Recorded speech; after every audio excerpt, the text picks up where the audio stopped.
Hello, I'm Hannah, and this is Hannah's Books. Thank you so much for joining me here today for Tag Tuesday. Today I'm going to answer, a little belatedly, the This and That tag, put together by Ros of Scally Damling About the Books and Elisabeth at Bookwins and Books, in honor of their fantastic Booktube event, People April, celebrating biographies, memoirs, and other life writing. As I've said many times on this channel, I really love biographies and memoirs, so this is definitely a month for me. The prompts for this video are all choices between two opposing perspectives. Let's get straight to them. First, big, fat, and detailed biographies, or short and succinct biographies. I really enjoy both very much, but in general I would prefer to read fairly comprehensive biographies first, and then shorter biographies written by different authors, aiming not to give all the details, but to perhaps reinterpret the big picture a bit, or give it a different take in some other way.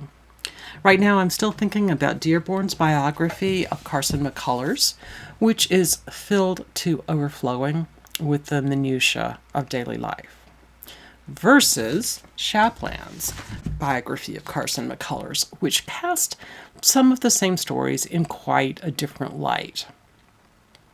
Several people, when answering this question, suggested that there was no way they would want to pick up a biography as enormous as Heather Clark's biography of Sylvia Plath, but I absolutely loved it. Unlike Dearborn's McCullers biography, it very rarely seems stuffed with minutiae.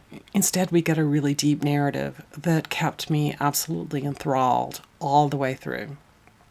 I recently heard that Heather Clark is working on a new biography of Anne Sexton, a poet I find really fascinating and yet often fairly hard to read. I'm kind of hoping that it will be a thick one, too. The next choice, celebrity memoirs or average Joe memoirs. I don't tend to like memoirs from celebrities or even famous people in general, although there are exceptions. I was extremely moved by Obama's first memoir, Dreams of My Father, about his childhood and very young adulthood. It's a deeply thoughtful book and quite beautifully written too. Of course, to be honest, Obama was not yet a real celebrity when he first published that book. I believe it came out when he was just starting his campaign for a state Senate seat for the first time. I assume this memoir is how I learned about Obama in the first place. It was another maybe 14 years before he became president. And mostly, even if Obama had been a celebrity at that point, the book isn't a celebrity memoir. That is, it's not about the experiences of someone already famous, but about the experiences of a regular person exploring his private life. And that kind of exploration is what I tend to enjoy reading about. What I like most in memoirs is memoirs by everyday people writing thoughtfully about their relatively everyday experiences. Recently, I've been reading a bunch of memoirs about people who were grieving the deaths of people they loved. That's an experience that everyone has at some point. But it's also something that is usually quite an exception to their lives before, and something that almost asks us to think about our lives in a different way, a little more thoughtfully than we might have been before. So is it an everyday experience? Yes, but it transcends that a bit. Prompt 3, complete correspondence or selected letters. Again, I like both, depending on the letters and the person, I suppose. I just read the letters of Emily Dickinson, and I am so glad that collection is out in the world, partly for scholars and students who are researching her life and writing.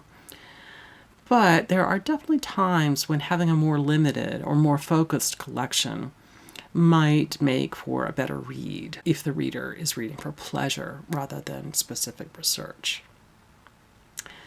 The fourth prompt, memoirs written when the events are fresh, or memoirs written with hindsight.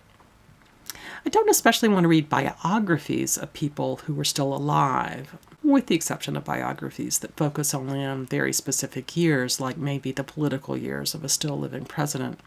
But when it comes to memoirs, I think writing about those events fairly soon after they happened can be helpful. A couple of examples of books written fairly quickly after particular experiences. One is Ben Shattuck's 6 Walks in the Footsteps of Henry David Thoreau, where Shattuck combines a discussion of Thoreau with a very personal account of his own experiences and thoughts as he traces a series of adventures Thoreau recounted himself. I reviewed this book a couple of years ago for the journal On the Seawall, and I'll leave a link to that review down in the comments. And kind of similar, in a way, was the wonderful debut memoir / piece of travel writing written by Jordan Salama, Every Day the River Changes, about his travels down the Magdalena and Columbia, where he talks with residents about their lives and the historical context of life on the river as well. It is a really magical book, and my copy, as usual, is out on loan right now. And heads up, Salama just published a second book, Strangers in the Desert, about his family's complicated and interesting roots. I plan to talk about this book very soon here on BookTube. The fifth choice, gossipy biographies or scholarly biographies. You know, I'm going to sound like a really nerdy weirdo, but I'll go for scholarly. Earlier I mentioned the McCullers biography by Dearborn, which might not be truly gossipy, but the author sometimes seems more interested in divulging as much as she possibly can about the details of Carson McCullers' love life, rather than trying to really grapple with how her love life and the rest of her life and her works are intertwined. I would prefer something more like the somewhat scholarly biographies by writers like Hermione Lee. I'm more interested in general in the cultural context than really transgressive details. Choice 6, Diaries of Ordinary Life or Diaries of Extraordinary Events. Although, as I said earlier, I really like memoirs about fairly ordinary life, I think for the genre of diary, I would be more interested in hearing about daily experiences in extraordinary times. Memoirs tend to require a fair bit of deliberation, I would think, while diaries are often more immediate. That immediacy makes them amazing to read, especially when their authors are talking about memorable or important events.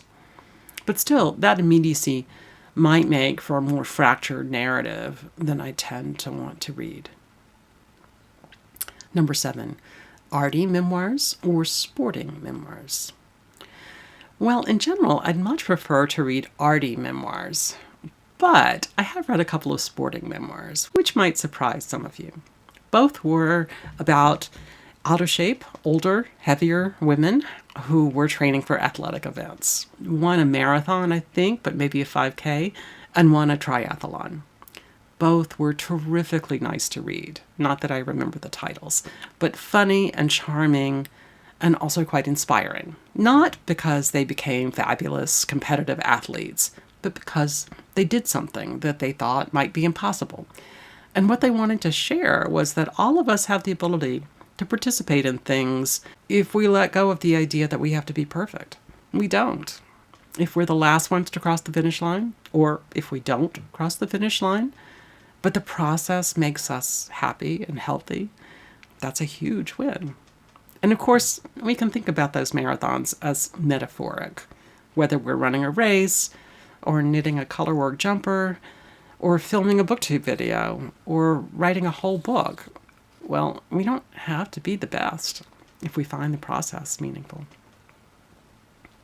Choice 8, gritty autobiographical writing or inspirational autobiographical writing. Well, I just mentioned a couple of books I found really inspiring, but I don't think either of the authors were trying to write an inspirational memoir. I think it was Ros of Scally-Dowling About the Books that pointed out that both gritty and inspirational can be awfully fake sometimes or constructed. Instead of gritty or inspirational, I'd prefer to read something contemplative. Number 9, biographies of historical figures or biographies of contemporary figures. I mentioned before that I like biographies of historical figures instead of living figures. And I especially love biographies of novelists, especially 19th century and 20th century authors. Prompt 10, memoirs of happy days or memoirs of tragic days. Oh, totally tragic days. The Booktube event Misery May was totally made for me. As I mentioned earlier, I read a ton of books about terminal illness and dying and grief. But because I am perverse, I also want to mention a memoir/biography that I love, essentially about happy days. And that is Madeline's World, a biography of a 3-year-old by Brian Hall. Hall writes about his young daughter's earliest experiences. And he's trying not to write about how he and his partner experienced their child's behaviors, but how she herself might have understood the world, how she began to understand the distinction between Madeline and not Madeline, the ability to name things, to understand the flow of time, to express a sense of self through resistance or rebellion. Hall is a wonderful writer, drawing these elements of a baby's growth into a discussion that's more psychological, well, actually more philosophical probably, than you might expect. Just a wonderful read. Actually, I haven't read it since it first came out, and I think I might be due for a reread. And Elizabeth's special bonus prompt. She wonders whether we would choose the complete diary of Samuel Pepys, over 4,000 pages, or 116 hours and 16 minutes of audiobook, or selections from the diary of Samuel Pepys, which can be as short as 120 pages, or 3 hours and 55 minutes of audiobook. Definitely an abridged version, but I think I would feel quite cheated by one less than maybe 500 pages. Mine is abridged, but still far longer than most of the books on my shelves.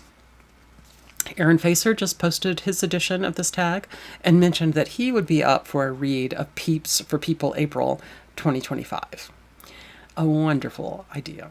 Shall we get Steve Donoghue involved, run all the words together, and call it Pepyspril? Okay, I think that will do it for this tag. Take care, everyone. Thanks for joining me here today. See you next time here on Hannah's Books.